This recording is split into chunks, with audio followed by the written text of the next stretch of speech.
Hey, oh, she finally called in. Would you believe it?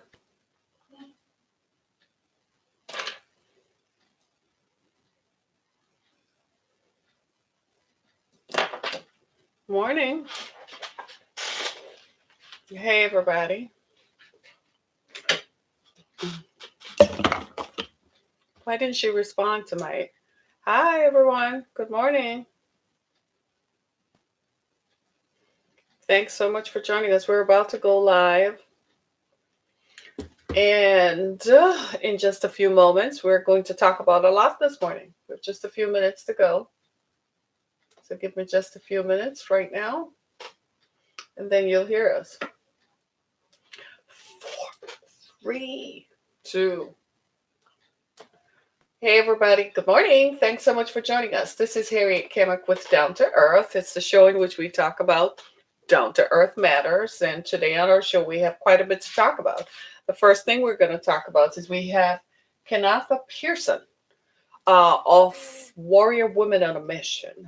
It's a project that helps to deal with survivors of human trafficking. So Kenatha is going to tell us what her project is all about.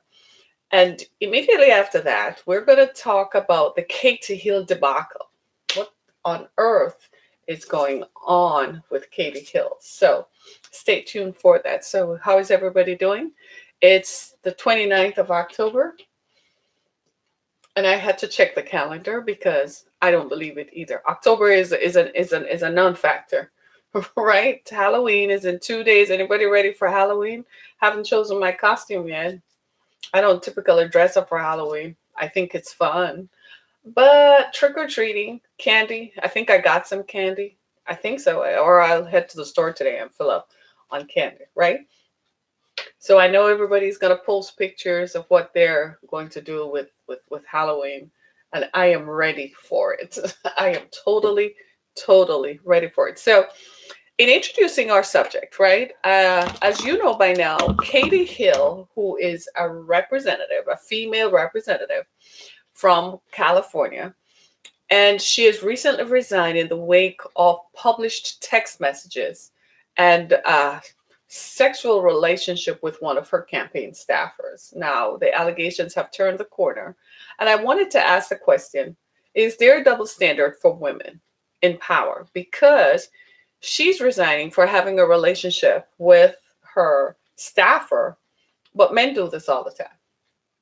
They don't resign, they're not asked to resign. So we're going to delve into that, the allegations surrounding it. No, we're not going to get into the salaciousness of it. I'm not going to publish photographs or so on because at this point it has become a legal case, and anybody else who distributes the photographs are most likely going to be involved in that legal case, and certainly it won't be me. So please don't do that, right?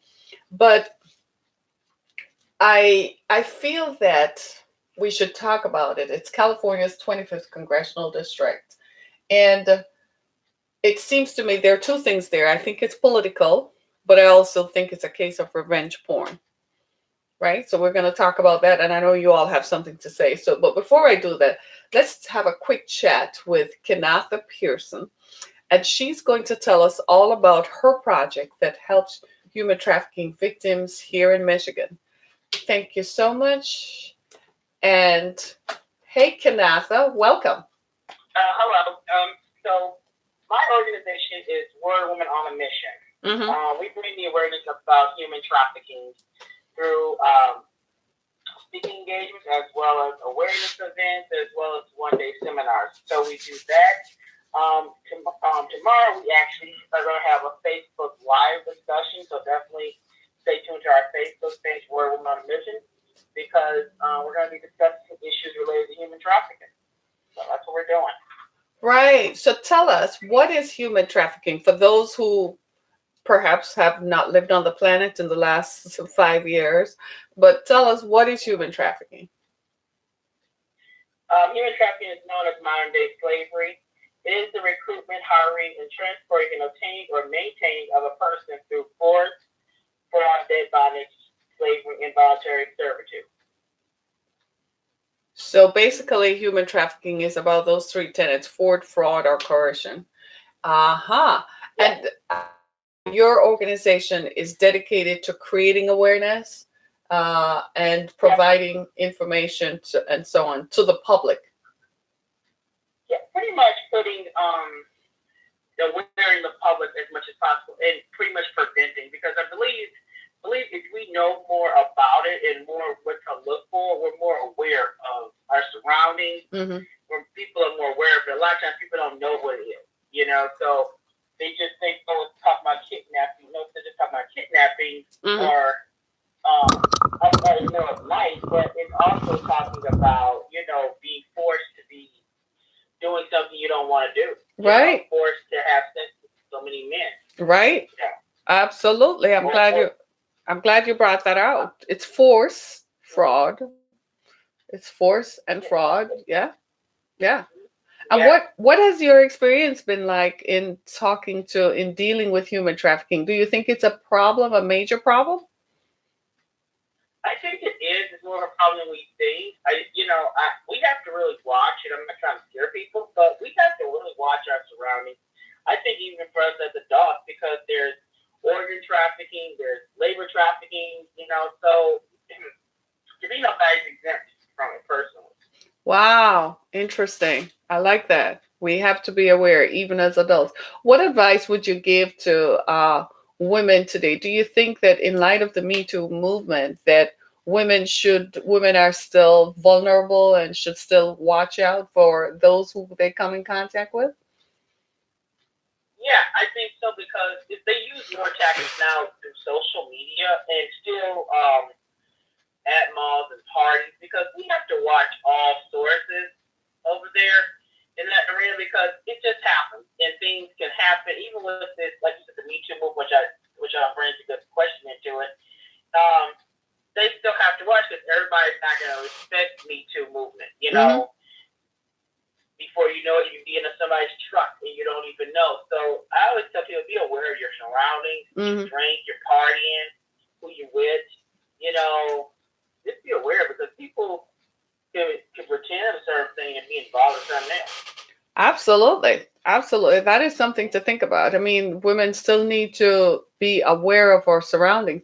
But what about young girls? There's an epidemic of missing young women in our Metro Detroit community.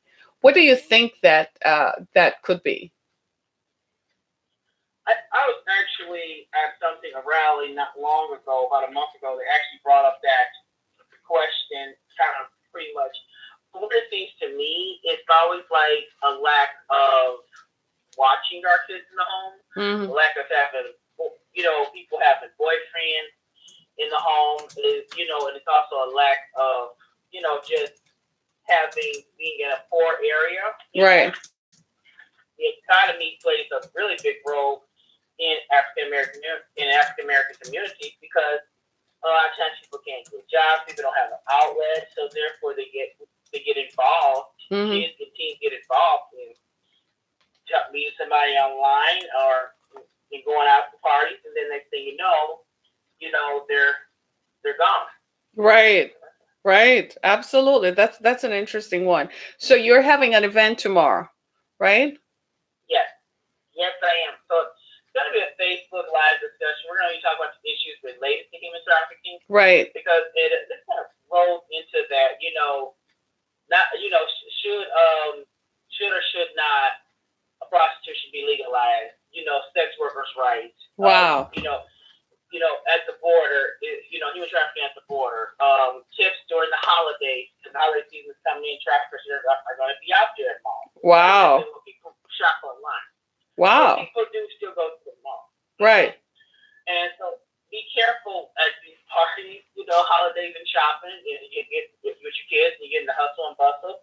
Another thing we're going to talk about is this sexual culture that we in, that's possibly making it harder for our young people to even see it, because we're such a pimp culture. Our celebrities, our musicians are constantly talking about the pimp life, are constantly making it look glamorous. Jesus. If they're getting pimped, they're not realizing they're getting pimped. Wow. Wow. Mm-hmm. That's interesting. That's interesting. So your event is tomorrow, and you're going to talk about a lot. That's a lot to talk about. I can't wait to hear what happens. So this event is going to take place on your Facebook page. Warrior Woman on a Mission has a fake Yeah. Facebook page, and There's gonna be other people on there. It's gonna be a group including you. We're all gonna be on there discussing this. So we're all gonna have this discussion. I can't wait to have you on there with me. So I'm getting excited about it tomorrow.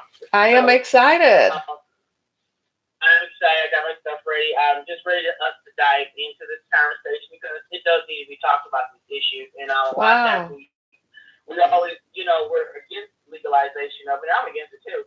But we just need to have the discussion because there's a lot of people who are not against it out here. And they, we bring the pros, the cons to the table. Sometimes it's just about bringing it to the table and seeing all sides what somebody thinks. So I got a good set of people that's going to be there. So it's going to be really nice. I'm excited tomorrow about that. Tomorrow night.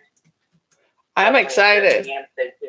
I'm excited. And guess what? It's not going to snow. Hey, you remember the last time we were there in January? Oh. So it's not going to snow. No.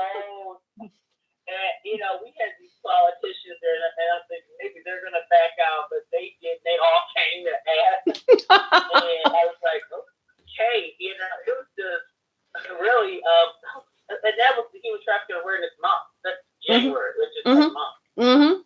So I'm working on doing something like that again, but probably with some different politicians. So we'll see what definitely happens with that. Yeah. Also, stay tuned. I will be doing a podcast coming out soon as well for something. And I'll definitely keep you in mind to have you on, definitely, on my show. So absolutely. I support that. Let me know when that happens. So I'm going to release it come next month or the latest December at the latest. So I'm in the process of it. I got a small episode I'm working on already just to see how it goes. And then over time, we're just going to keep on going with it. So, yeah. Absolutely. Go for it, girl. And I do like your topic that you're talking about. They're very interesting on here. So many podcasts that I listen to. I love podcasts because I can listen to them on the go. Right. All the time. So right. I listen to yours. There's another girl. I listen to a lot of people. I be like, there's so many good ones. Oh my God, what we listen to today? I know. And the funny thing is, podcasting has now become the wave of the future. I've been doing it for 10 years now, and to be honest with you, a lot of it's like radio on demand. So you can get to listen to my show and Kanatha's show whenever you feel like it, wherever you are, and it's amazing how it has become. But this is a topic that I'm going to have you back next week to talk about the legalization of prostitution. I think that's a conversation we need to have, right? So after tomorrow, let's set up for next week. And we're going to talk about the legalization of prostitution. I'm probably going to do that one in the evening. I'm probably going to do a Wednesday evening, because probably not Wednesday. People go to Bible study on Wednesday, probably like a Tuesday evening or a Thursday evening. And talk about that, because I think a lot of people need to hear what we have to say and what you have to say about it. Yeah, because it is a topic that is political. So what am I call it right now? But it's like really everybody is sticky on the whole thing. So it's still kind of like, but then people are talking about maybe it could work, and it's like everybody's going back and forth with things. Well, I have some interesting views on that. So we will talk about that. But so where can people find you? Warrior Woman on a Mission. This is an organization that brings awareness about human trafficking. Where is your website and so on? Tell us about that. So my website is warriorwomanonamission@gmail.com. That is our email address. The website is warriorwomanonamission.com. So it's just like it is. Just and then of course on Facebook, like it's on Facebook, Warrior Woman on a Mission. Just look for the lady with the wings, I call it now. So just look for her, and it's red and white, so you'll see that, and just give us a like and keep watching our events. You definitely can see the live Facebook cast. You can see all that. So a lot of stuff I'll be posting on. All righty. Well, thanks so much, Kanatha. I look forward to being there tomorrow. Thanks for coming back. And we're going to talk next week about the legalization of prostitution. Wonderful. Thanks so much. All right. Thank you. All right. Bye-bye. He blessed Kanatha, that was Kanatha Pearson, with Warrior Woman on a Mission. And we talked briefly about human trafficking and about the legalization of prostitution. That's going to happen. Let's talk about it, right? Today I wanted to talk about Representative Katie Hill, and I'm kind of hesitating because I am not comfortable with the idea, simply because I'm a woman too, and like most women, we have shared intimate photos, right? Intimate photos of ourselves with people whom we have been in relationships with, right? And I don't think that it's fair for her to engage and for her to be pilloried the way she's been attacked since she decided to end the relationship. As far as I'm concerned, consensual sex is consensual sex, right? I don't care who you do your consensual sex with. That's your business. Behind closed doors, in front of closed doors, it's not my business. I don't care. As long as you're not doing it with children and animals, then do you, right?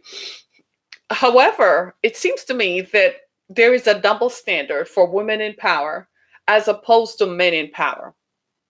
Men in power can engage in consensual relationships with whomever they want to engage with, right? So they can have sex with anybody, male, female, nameth ye them.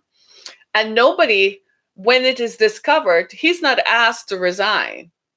The pressure is not on him. He's not subject to cyber exploitation, and he definitely doesn't get revenge porn. In this case, I read the story about Katie Hill, and next week, Kanatha is going to come back and talk about the legalization of prostitution. I didn't want to bring her into this conversation because she would have a lot to say, right? Because it talks about, was there some kind of exploitation that took place?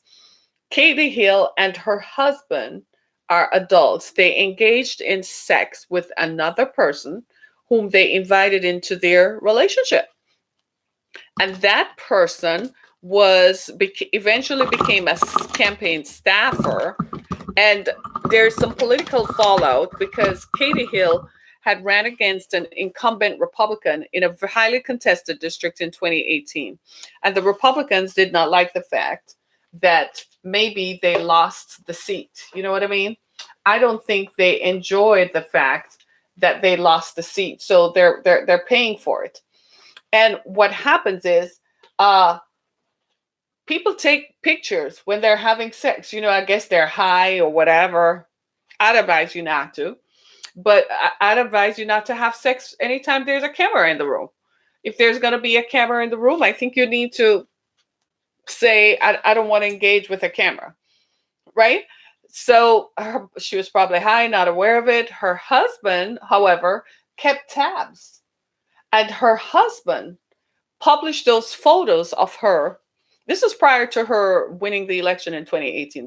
This happened in 2017. Her husband published the photographs of her on websites called Would You, My Wife, or one of them, wifesharing.com. And it seems as if they were having fun. They brought this other young woman into their throuple. It's called a throuple because it's three of them. And everybody seems to be having a good time. So Katie Hill wins. She goes to Washington. And in May of this year, she ended the relationship between the young woman. She also ended her marriage. Her husband, people don't like that because now you're a public figure, right? So now people are like, wait just a minute, right? People are like, hey, wait just a minute. Hey, Raven, right? And now people want to be like, Raven, talk about this, right? People want to be like, are you serious? People are like, are you serious? So I wanted to bring in somebody else to this conversation. Her name is Alexandra McLennan, and she is an author and a women's rights advocate in her own right. And she's also a lawyer. She's passed she studied and graduated law school. And I wanted to have her come in and weigh in on this whole Katie Hill debacle. Is there a double standard for women in power? So we're going to welcome Alexandra to the Down to Earth podcast. Hello, Miss McLennan. Thank you. Hello, Alexandra. Good morning. So I wanted to ask, as a women's rights advocate, I wanted to ask you: do you think that Katie Hill is the subject of political pressure? Do you think there's a double standard for women in power? I absolutely do think there's a double standard for women in power, and you find that it's an insidious standard that's really hard to spot and call out, but you see it in situations like this. Katie Hill, as we know, is resigning from her position in light of sexual misconduct allegations. Mm-hmm.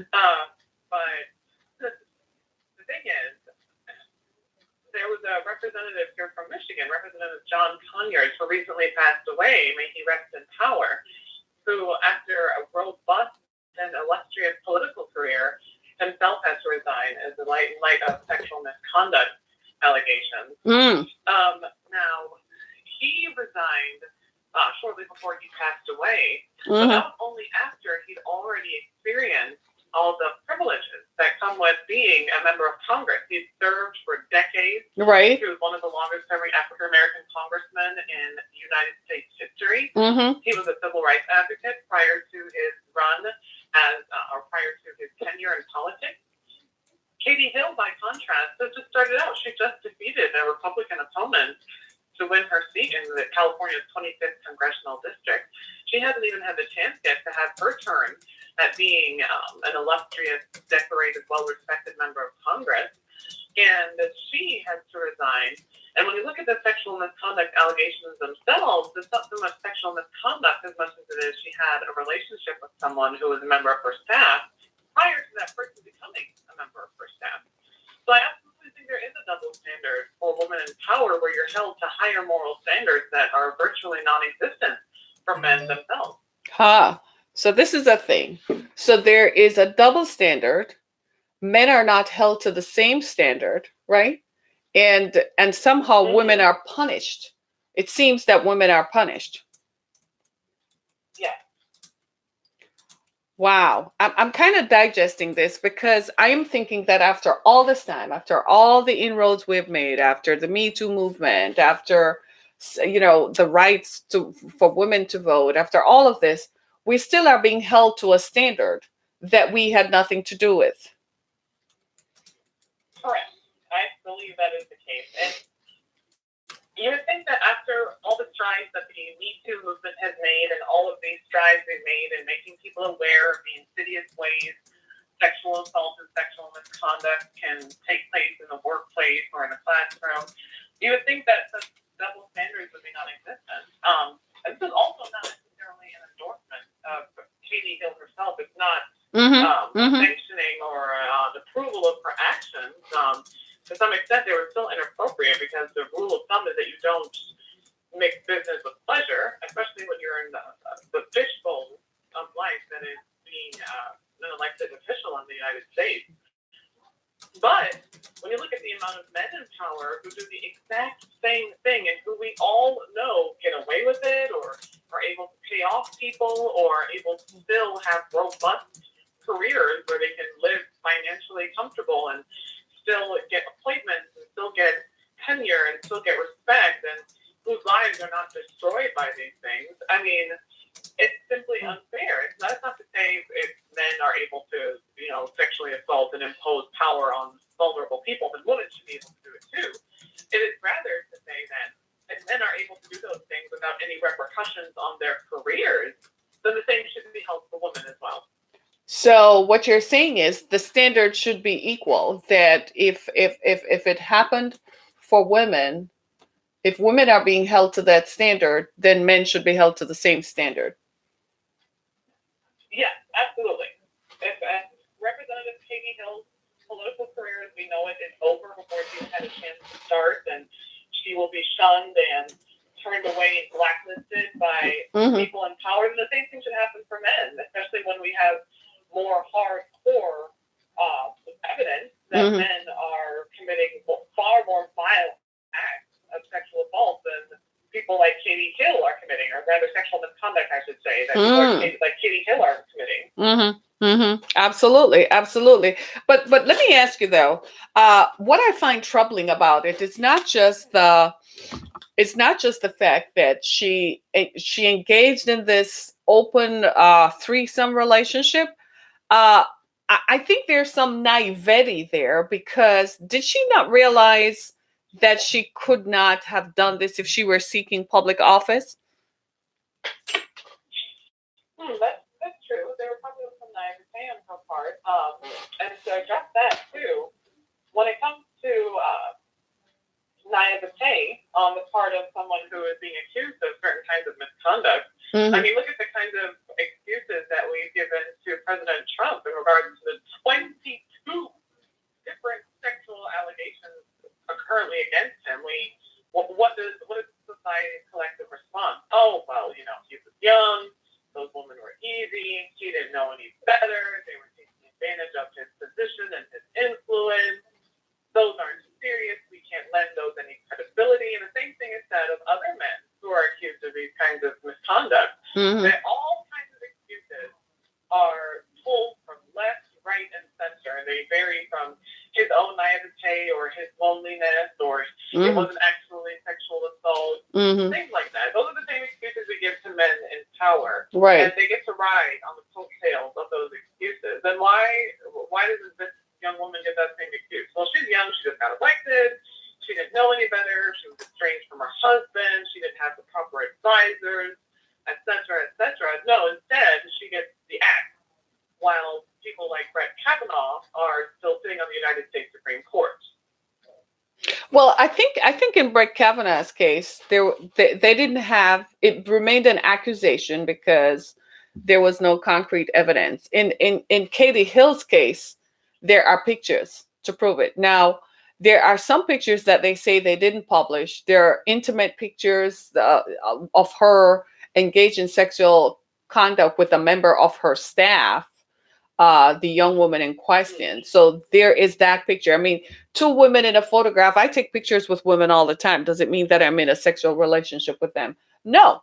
But if I could take pictures with women in my kitchen in my pajamas. Does it mean that does that have sexual connotation? Right. No. But they actually have the text messages that back it up. There's their emails. I think Brett Kavanaugh, or however his last Kavanaugh, I think in his case, because there's no concrete evidence, it kind of went like he say, she say, which is what we were all trying to say about sexual assault. It ends up the burden of proof is on the woman, the victim, to prove that. But in Katie Hill's case, I am not kidding you. After I read this, I myself found myself appalled. I was like, I don't think she was naive. This is somebody who went to college. This is someone who is savvy enough to determine that she could run for Congress and carried out a campaign. But I was like, girl, what were you thinking? Did you really think that in this audience today that people were really going to forgive this kind of thing? And then why I say it's revenge porn is because after she broke up with her husband was when he shared the images. Right? He went public after she told them that she was done. So there are text messages saying, "Are you leaving us high and dry?" And she explained that I'm now in Congress and I can't really do this. And I have to pay attention to this. And it's not good for my image. Right. So it's kind of like she became vulnerable and people took advantage of that. Well, that's a note to self, to all of us. Be careful who you sleep with. Do not take pictures. Isn't that the truth, though? Don't you think? Yes, absolutely. Especially when you're a woman. Because with men, the rules are different. And it's unfair. Oh, the rules are different for women. Wow. Yeah, but they're different. You have to keep your, what is the phrase about keeping your friends close and your enemies closer? No, right. About keeping your cards hide your cards Mm-hmm. close to your chest, right? Keep it close Wow. to your chest. That's what you have really have to do. You have to play that and do that, especially though the woman entering into a position of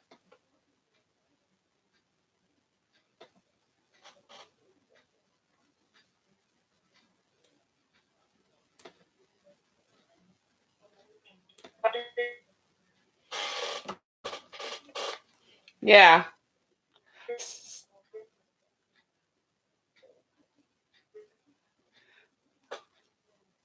form of maturity with Uh-huh. respect to that.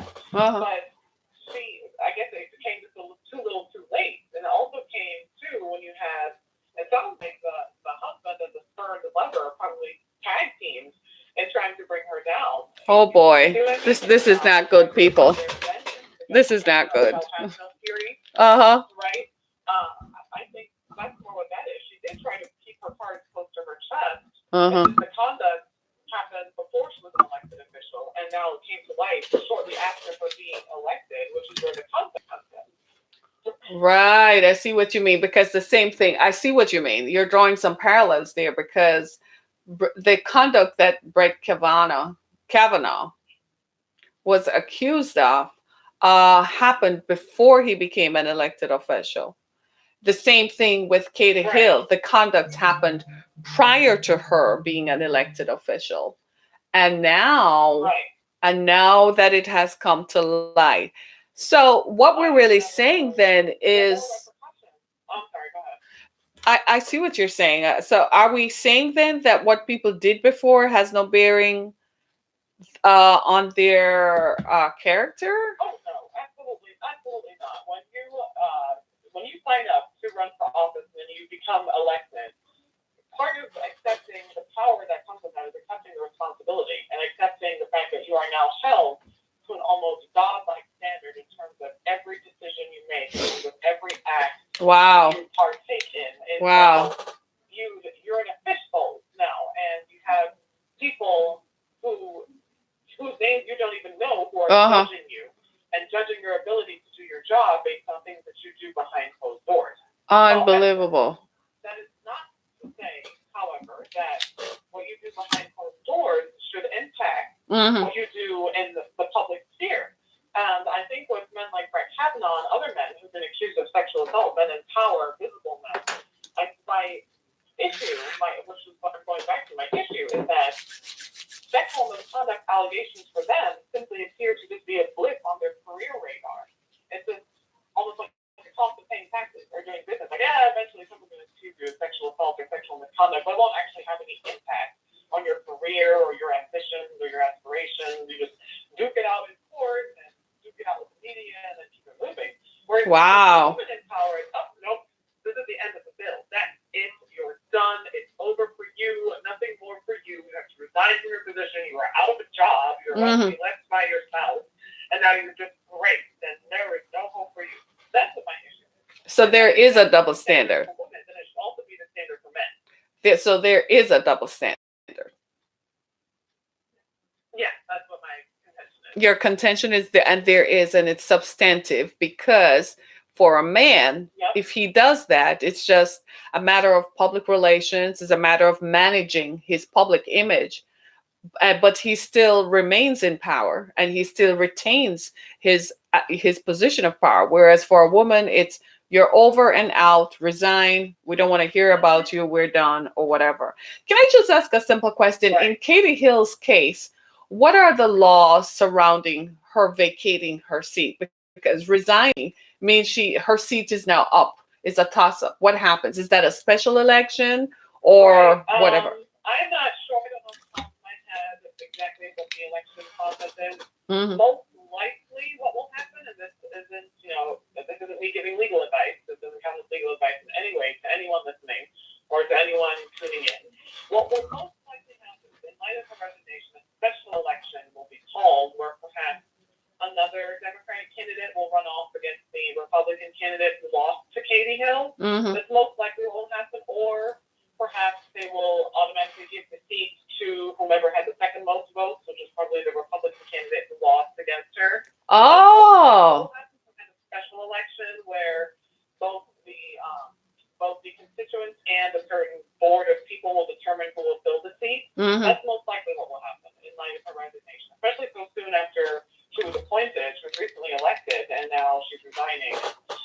their terms are shorter than senators anyway, so there's that. Wow, I see.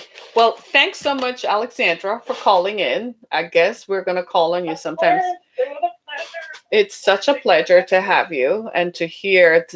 Alexandra is a millennial, and I don't know why we don't engage more with millennials, because their perspectives, they're the leaders for tomorrow. I don't know why most of us are trying to forget it. But thanks, Alexandra, for calling in. I enjoyed your conversation, and I look forward to having you on again. Thank you. I appreciate it. Oh, and by the way, where can we find more information about you? Sure. So some more background, in addition to my being a recent law school graduate, I am a freelance content writer and copy editor, as well as a social media manager. My website is www.alexthewordsmith.com. That's all one word, no hyphens, no underscores, just www.alexthewordsmith.com. There's my contact information as well as my social media handles. On Instagram, you can follow me at Alex the Wordsmith. On Twitter, I am at WordsmithAlex. And feel free to follow me and engage with me and hire me for your next freelance writing project. Absolutely. So I'll put your website up on my Twitter page. Thanks so much for joining us. Have a great day. Thank you. You too. Bye-bye. So this conversation is something that has to happen, and I'm just gonna say this. This is just my two piece words. Raven, you were saying something. Walk away and subscribe. Thank you. The thing is that everybody, I feel like everybody's entitled to their political opinion. I feel like everybody's entitled to do. If you're an adult, then you are a consenting adult, and you're entitled to do, you are doing what you feel you should do. That's how I think about it. But I also think that I just think that if you're seeking to become a public official, there is a certain standard that you should be held accountable to. And I know that there is the private person and the public person, and very rarely do the two meet. Very, very rarely. Most people, how they are in private is very different from who they are in public. And to some extent, we're all like, well, when we're with our families and friends, we come off the public stage and so on. But I think we need to keep in mind too, that in today's digital world, and I'm just putting this out there for everybody. If you ever feel like you're going to run for a campaign, whether that campaign is political or not, even if you're going to run in your city or whatever, I think everybody needs to be mindful that whatever you say and act is captured digitally. So even from 9 or 10 years ago, they did have digital files, everything you ever posted on Facebook. I've been doing this for years now. And one of the things I've tried to do over the years, every time I'm going to say something, I ask myself, will you be able to stand by this in 10 years? Will you be able to be proud of yourself years from now? Right? And I think, hello, hi, right? And I'm just like, people don't hey, how you doing? Shout out to you. And I don't think we're making sure that this happens. I think this young woman, she was only 32, so she might have captured a segment of the population that might have been disenchanted. And now the Republicans are anxious to regain that seat, so it's a toss-up who is going to get the seat. But I don't think she should have resigned. I wouldn't have given up without a fight. So what? I would have come out and say, yes, these were images that were done and taken privately prior to her becoming an elected representative. I understand that maybe she feels embarrassed and compromised, right? And in her weakness, she probably said, I'm going to resign. You shouldn't have resigned, girl. But at the same time, if she had an inappropriate relationship with a campaign staffer, that is wrong, because that's a hierarchy of relationships. And if she's the more powerful person, she should not have. I don't know what's wrong with us today. I think this power scope has gotten to everybody. It seems like people who have power always want to exercise the power over others, right? And especially the people whom they supervise or the people whom they feel that they have power over, they just want to exercise that power. They seem to get a kick out of it. Because of all the people she could have had a sexual relationship with, why are you going to choose someone who is defenseless against you? Why are you going to choose someone who works for you? I mean, if we're criticizing men for doing that, why are you doing it as a woman? You see what I mean? And I think 10 years from now, when she matures a little bit and she looks back on this, she's going to hate herself because she damaged herself. And it shows a lack of self-discipline as well. It shows a lack of restraint. Listen to me, y'all. Everybody has proclivities. There are days when, oh my God, things get to you so bad, you just let it rip. Right? But that does not mean that that gives you the license to go and do it. You have to restrain yourself. I remember when the sexual assault allegations against Congressman John Conyers came out. You could tell that this happened early in his political career when he was less aware of the ramifications of his position. He knew he was the man and he was the powerful one, so he could do whatever he wanted. But you could tell that it lacked his foresight, that he couldn't see into the future, that this would have come back at something that, he wanted to do, that he would be embarrassed about. You could tell that. And now when you listen to this, the more you listen to this is the more you begin to realize that people really, really don't think. We get so when our proclivities overcome us, we divest ourselves from the public image and get so involved in our private selves at the expense of our public image until we actually lose it. And that, my friends, is the cookie on the cake. We've got to do better. I still think it's a double standard because she lost out on Men Have Survived. In fact, the gentleman from North Carolina, Mark Sanford, or is it South Carolina? The Mark Sanford, right? The governor from down south, from the Carolinas, one of them. I think it was North Carolina. He had an affair while he was in office with a woman, and he had been married. And his wife didn't know about the affair. She found out the same time the rest of us found out the affair. When her husband had written a letter to the woman he loved, and he used time, he used his position of power. He took the woman on trips that were paid for by the constituents and by the people of the state. And he stepped away from it, but he has re-emerged. He's re-emerged as someone who is a possible contender. And this is what we're saying. Why is there a double standard for women as opposed to men? Why is it that if a man is free to explore his sexual proclivities, why is a woman not free to do the same? Why does a woman have to feel as if she has to pay the price for this? Right? I'm looking at you folks on my Twitter feed. You all not saying jack. You all not saying anything. Why are you all not saying anything? I want to hear what you have to say because I know you're tuning in because you all got to go look this up now, right? There were some photographs and the photographs were disturbing, right? I'm not going to talk about them. They're very salacious in nature, right? And it speaks to a lack of foresight on her part. She didn't manage herself well enough. You can't do that and leave the evidence behind. There should be no photographs or no recordings. It's crazy to me. I think people today need to understand that if there is a cell phone, there's an activated microphone and an activated camera.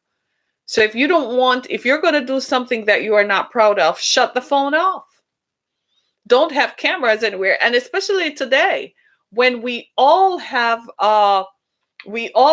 digital cameras in our homes because we tell ourselves that if someone were to come in, then we want to see them, right? But you're capturing digital photographs of you going in the fridge at 12 o'clock at night and eating from a jar, making a sandwich with mayonnaise. Do you see what I'm saying? Or we capture images of you going to the bathroom, or images of you, God forbid, coming out of your sister-in-law's room in the middle of the night when your wife is asleep. Come on now. Right? We need to manage ourselves better. It's unfortunate for her. Her career is over and she had to resign. She is a victim of revenge porn. her husband did do what he did. He published the photographs without her consent. He was in them, so he published those, but there were others he wasn't in that he published. But it seems to me that when she decided that the relationship had ended was when everybody got mad and said, "No, you're not going to get away with this." Ladies and gentlemen, be careful whom you hook up with. That's the message. Be careful whom you hook up with. As far as I'm concerned, if you're going to do stuff like that, you better do it with people who have as much to lose as you do. People out there having relationships with married men, a married man in a powerful position who could lose his position because of an affair. If you're going to have an affair, you should have an affair with someone who has as much to lose as you do. That way, they are just as intent on those pictures and that affair not becoming public as you are. You have to manage yourself. You don't do at 30, you don't know where your future is going to be. You don't know what's going to happen.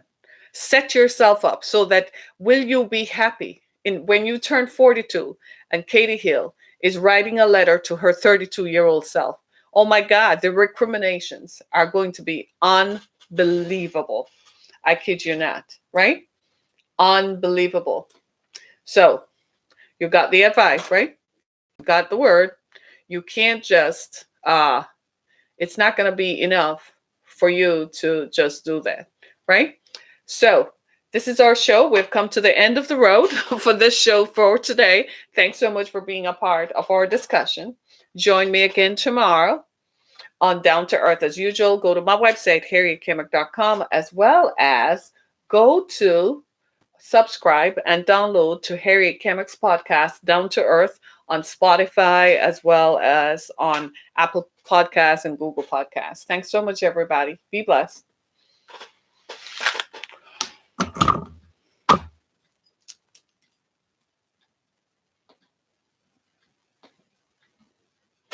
Bye, Raven. See ya. See ya. Thanks so much.